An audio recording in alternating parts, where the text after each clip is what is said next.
Bonjour messieurs, dames, ravi de vous retrouver pour ce nouvel épisode des Vendée Globe, ici même sur notre page Facebook Agathe Météo, mais aussi celle de Sport Riser. Alors je vous le dis pas assez souvent, c'est vrai, mais vous le savez, vous pouvez poser toutes vos questions ici même en commentaire sur la course ou même en message privé. 13e journée de course pour nos skippers qui glissent tout doucement le long des côtes brésiliennes. Alors petit pointage à 9 heures avec Hugo Boss en tête à la même latitude que Salvador des Bahia, suivi de Thomas Ruyant et de Charlie Dalin. Et comme depuis le début de cette longue et belle aventure, c'est Yann Amis qui va nous apporter toutes ses lumières sur la course. Bonjour Yann. Oui, bonjour Denis. Vous allez bien? Parfait, parfait.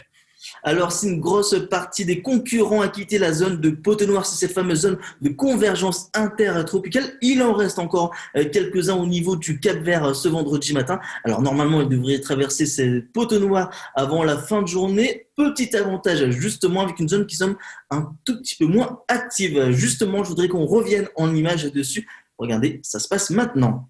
Donc là, en fait, ce que l'on voit notamment avec Maxime Sorel, c'est tout simplement l'entrée, je dirais, dans le poteau noir, donc qui signe bien avec des masses nuageuses beaucoup plus importantes. Et là, en l'occurrence, sur les images que l'on découvre, ma foi, ça se traduit par des accélérations soudaines du vent, qui va monter très vite en intensité, et ce qui nécessite en fait une très grande attention du skipper, qui va notamment reprendre, je dirais, ses réglages pour pouvoir étaler ce vent fraîchissant. Donc, une grosse attention de leur part et qui va durer en fait tant qu'ils sont sous le poteau noir. Il faut bien avoir en tête que c'est le quotidien, on va dire, du skipper sous poteau noir. C'est la gestion permanente des grains qui lui sont associés en fait. Des images vraiment très belles que vous retrouvez sur notre site Agathe Météo. Alors Yann, l'objectif est-il toujours de contourner l'anticyclone Sainte-Hélène? Alors tout à fait, Denis, tout à fait. Donc c'est vrai que quand on regarde l'image satellite ce matin, donc c'est effectivement Hugo Boss est en train de glisser le long des côtes brésiliennes avec l'Alizé qui est maintenant peut-être plus est que sud-est, mais à l'arrière on voit qu'on a encore quand même pas mal de concurrents là du Vendée Globe qui sont aux prises du poteau noir. Et comme tu l'évoquais tout à l'heure, et certains même vont, pour l'arrière de la flotte, ils vont rentrer sous l'influence du poteau noir. Donc on a quand même des stratégies de course qui sont différentes pour nos skippers. Donc là, en l'occurrence, quand on regarde un petit peu au-delà de l'image satellite, c'est de se porter tout simplement sur la situation isobarique. Et sur la situation isobarique, qu'est-ce que font les skippers? Ils glissent tout simplement sur cette bordure de l'anticyclone de Sainte-Hélène, avec un vent qui est relativement plus faible. Donc là, en l'occurrence, pour eux, c'est glisser sur le 30e ouest. Et ça, quand on observe sur le champ de vent maintenant, sur le champ de vent, on voit qu'on est quand même sur une zone relativement homogène qui permet de progresser assez bien sur le 30e ouest. Et cela au moins jusqu'au 20e, où là, on va commencer à retrouver quelques petits accidents, on va dire, sur la direction et l'intensité du vent.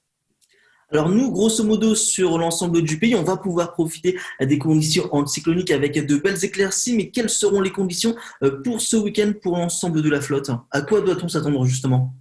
Alors pour la flotte, c'est pas si simple, parce que donc on a vu sur le champ de vent qu'il y avait un petit accident, notamment sur le caractère homogène du vent. Mmh. Et quand ils vont rentrer, notamment mercredi, quand on regarde la situation, isobarique en l'occurrence pour le milieu de semaine prochaine, c'est-à-dire pour mercredi, on voit bien que l'anticyclone a suivi une petite translation, c'est-à-dire qu'il a perdu de son intensité sur la partie est et il se reconstitue sur la partie ouest avec A5. Et là, en l'occurrence, je vous ai matérialisé la position théorique que devrait occuper Hugo Boss, on va dire mercredi. C'est-à-dire que mercredi, c'est toujours, d'actualité pour contourner l'anticyclone de Sainte-Hélène sur sa bordure ouest. Donc là, je dirais que c'est pour les skippers, globalement, c'est grande course direction plein sud pour aller chercher, on va dire, les 40e rugissants pour fin de semaine prochaine, quoi. Alors justement, vous avez évoqué Hugo Boss, est-ce qu'on a un routage? Alors le routage, on peut prendre le routage. Alors sur ce routage là que vous voyez à l'écran et que vous découvrez, j'ai pris un peu la tête de ce qu'on appelle le groupe à l'ouest. C'est là où sont en train de passer les concurrents du Vendée Globe. Mmh. C'est un petit peu la route que va poursuivre, je dirais, cette flotte en direction du Grand Sud. Donc il les amène en fait à longer le 30e ouest pour contourner l'anticyclone de Sainte-Hélène et venir se placer entre le 40e et le 50e sud, là où on va retrouver les vents plus forts portants de secteur ouest. Alors Yann, avant de se quitter, c'est la tradition, vous le savez ici sur cette vidéo, je voudrais qu'on parle de jeux virtuels à Regatta. Où en êtes-vous? Alors moi où j'en suis, je suis toujours dans mon paquet, ce qu'on appelle le groupe à l'Ouest. Hein. On est un gros paquet là de concurrents, avec déjà des stratégies ce matin très différentes parce que on a ce paquet qui est à l'Ouest, on a ce qu'on appelle le groupe leader du jeu qui est un petit peu plus proche de la route directe, et on a aussi nos concurrents, hein, on le voit sur cette infographie. Donc la flotte s'étire complètement des côtes du Brésil jusqu'à la côte africaine. Donc là, en l'occurrence, ce qui se met en place aussi, hein, c'est comme pour la course réelle. En fait, on va glisser sur le 30e ouest, alors avec des choix différents. C'est-à-dire, on a des concurrents qui laissent vraiment partir les bateaux dans du 17 nœuds, d'autres qui vont plutôt serrer le vent en choisissant d'aller moins vite, mais avec un cap plus sud à 15 nœuds. Après, c'est ce qu'on a vu tout à l'heure sur le routage du Gobos, c'est qu'on a aussi une solution intermédiaire qui consiste à venir couper l'anticyclone de Sainte-Hélène par le travers.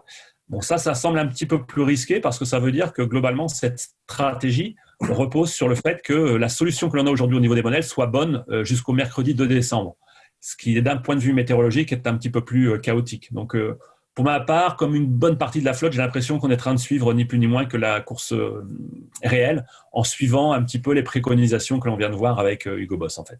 Alors justement, par rapport à la flotte, on l'a vu en début de semaine, une partie avait été vraiment au niveau des côtes africaines. Comment ça se passe pour eux? Alors, ça se passe pour eux. Là, on peut regarder le routage, là, le dernier routage là, que j'ai opéré avec Sailgrip sur la flotte, sur l'ensemble de la flotte ce matin, au niveau des concurrents du jeu Virtual Regatta. Donc, le groupe à l'ouest, eux, vont glisser notamment sur le 30e, et les concurrents qui sont sur la route le long des côtes africaines, ils sont toujours piégés avec des vents faibles et ils ne vont toucher l'Alizé finalement que, je crois, c'est la journée prochaine, c'est-à-dire samedi en fait, avant de pouvoir entamer leur route au sud. Donc, ils ont été effectivement, ils ont occupé les premières têtes du classement une bonne partie de la semaine dernière, mais là aujourd'hui, ça devient quand même beaucoup plus compliqué pour eux parce qu'ils prennent franchement un retard assez conséquent. Mais bon, je dirais que ça reste un jeu. Et je pense qu'on va avoir de belles surprises pour le passage du cap de Bonne-Espérance vers le début décembre, en fait. Merci beaucoup Yann, je vous souhaite évidemment de passer un excellent week-end avec votre page Facebook Sportriser. Puis je le rappelle également, on retrouve toutes vos actualités sur le site Ouest France avec une actualité météo, mais aussi pour le jeu virtuel à Regatta qu'on vient de voir avec vous. Passez un bon week-end. Très bien, en te remerciant Denis, pareil, bon week-end à vous tous. Et on vous retrouve lundi sur notre page Facebook Agathe Météo.